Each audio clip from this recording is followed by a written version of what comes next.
এটা হচ্ছে আপনার মাটন ভুনা গোশ, তন্দুরিতে ভুনে দিবে।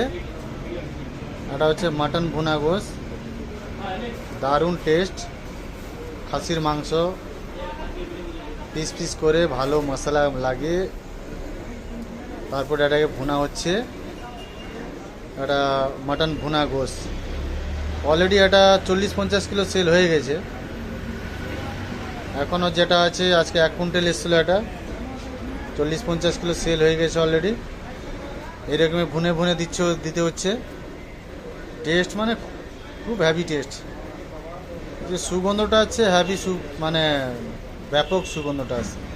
মশলাটাও বানিয়েছি আমি জবরদস্ত করে, আমি নিজের হাতে বানিয়েছি মশলা।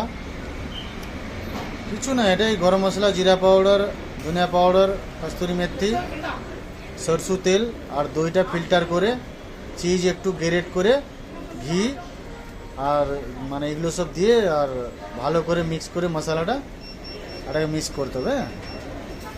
মাটন ভুনা গোশ হয়ে যাবে। বাড়িতেও আপনি করতে পারবেন, এগুলো বাড়িতেও করা যাবে, একদম ইজি প্রসেস। তো আমি এটা দেখাতে পারলাম না কেমন বানিয়েছি, কী কী মশলা ডালিয়েছি, কেন রমজান মাস তো অনেকগুলো এসেছিলো, এইটা এই জন্য দেখাতে পারি না। বাট ভিডিওটা যদি ভালো লাগলো তো লাইক শেয়ার ফলো করে।